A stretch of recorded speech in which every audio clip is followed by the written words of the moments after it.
Could Sam Darnold win NFL MVP? On Sunday, Seattle Seahawks quarterback Sam Darnold threw for 330 yards and 4 touchdowns, all while completing 21 out of his 24 passes in a blowout over the Washington Commanders. The Seahawks are now 6-2 and right in the hunt for the NFC's best record. They've won 6 of 7 since that Week 1 loss, and Sam Darnold is rolling, 16 touchdowns, 5 picks, and leading the league in yards per attempt. According to ESPN research, Darnold began the day with 60-1 odds to win MVP, and those odds improved to 18-1 by the end of the game. So, still a long shot here, Doug, but do you think that there is a path for Darnold to win MVP, and what has stuck out to you during Darnold's play this season? What stood out to me is what stood out to me when he was playing for Kevin O'Connell in Minnesota last year. Great deep passer, understood the offense right away.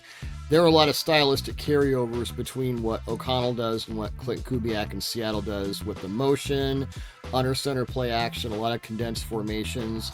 So it's not quite like as like. And he has, it's a different system to a point, but really he is just taking the offense by the scruff of the neck. And I was one of the people saying, why are the Seahawks trading Geno Smith and signing Sam Darnold? And oops. Boy, they got that right. Yeah, he's a top tier quarterback at this point. I don't think there's any question about that. I think when it comes to MVP, and I have to clarify that I do have a vote. The first thing is the MVP vote does not include the postseason, which I wish it would, but there's a timing thing with the NFL honors and the Super Bowl and all that. So I think with Sam Darnold and also with Daniel Jones, because of their pasts, there's going to be an expectation of, well, water finds its own level. Let's see what happens. And with Darnold, that happened at the end of the regular season last year against the Lions and in the playoffs against the Rams, where that Rams defensive line just, demolished him. It was unfair. It was ugly. And Darnold has to face the Rams twice this season with a better offensive line. Seattle actually has a good offensive line, which no one up here knows what to do with that. They haven't had a good offensive line since 2006 when Tim Ruskell poison-pilled Steve Hutchinson. But, as far as if he keeps playing this way, and by the way, the Commanders' defense is, I feel badly for Dan Quinn, who's just the nicest guy. That defense is horrid. A lot of busted coverages there. That's not to minimize Darnold, but I think there is kind of a thing with like him and Daniel Jones. Darnold proved it last year for the most part, but, people still want you to prove it. I think there's also the fact that he may not be the best quarterback in his own division. Were I handicapping the MVP race right now, I might put Matthew Stafford ahead of Darnold. And there's another guy who I think has a bit more. Jonathan Taylor is obviously, going to be in the discussion. He'd be the first running back to win it since 2012.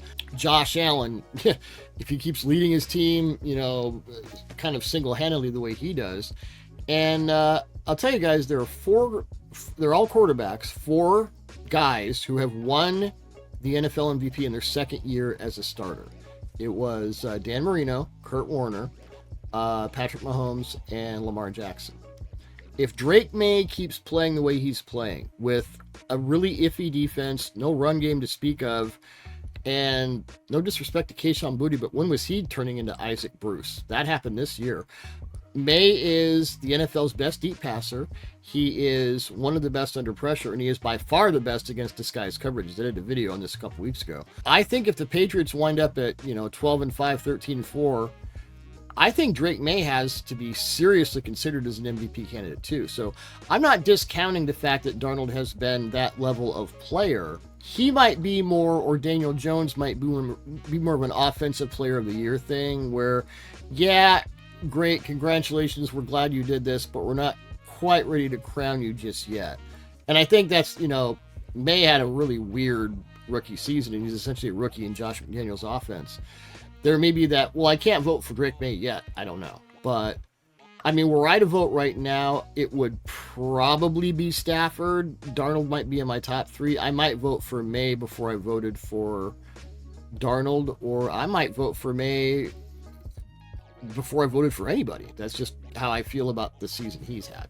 I think the most fun thing about this whole MVP race, at the mid-season point basically, is that you could probably make a strong case for like 6 to 8 guys, and I don't really remember the last time we had that about halfway through the season. I would throw Jackson Smith and Jigba in there. If we're going to have a Sam Darnold conversation, we got to have a conversation about the guy who's 23 years old and is on pace to have 2,000 receiving yards this season. And oh, by the way, if the Cowboys are at all playoff relevant with that defense, Dak Prescott wins it. So at that point, we can just shut the whole thing down. Absolutely. And again, Mahomes is going to be in that conversation. Yep. I think Lamar Jackson has a chance if he goes on a tear down the stretch and plays the way he usually plays down the stretch and makes the Ravens playoff relevant after a 1-5 start. I think he's going to be in that conversation. But you're talking like 6, 7, 8 guys now where they all have a legitimate shot depending on what happens down the stretch here. And again, we're seeing great parity across the league in general in terms of surprise teams like the Colts and the Patriots and teams that, you expected to be good. There's not really that dominant team that you're like, oh, that's the best team in the league. You can make a strong case for 6 to 8 teams to be the best teams in the league. You can make it for the 6 to 8 players to be the best player, the most valuable player. And I think that's great for the sport overall. Yeah, the teams and the players, those things do match up. But I think down the stretch, watch Drake Maye. What he's doing is really unusual for a second-year quarterback who's essentially a rookie in this system. We've not seen his like before in a while. So I'll be fascinated to see how he responds down the stretch. Because, the Patriots don't care whether he's MVP or not. They probably give him a bonus and move on. But to have your young quarterback play at this level consistently over and over is quite something. What would be the path for Sam Darnold to win MVP this season? It would help. Well, again, he has to face the Rams twice. The Rams gave him the most trouble, and the Rams stunt like crazy. They don't blitz a lot, but they stunt like crazy. Of course, the Seahawks stunt the most in the NFL, so he sees it a lot in practice. They have the Vikings coming up. They have the Rams twice. They have the Falcons, whose defense can be either great or horrible. We just don't know. And they have the Colts. So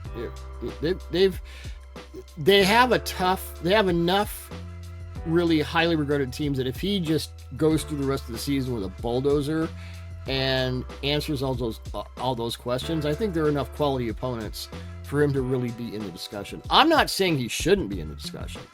When I look at different quarterbacks and what they've done, I think he's top 3 to 5 in the NFL, no question. Does that make him an MVP in my mind? I don't know.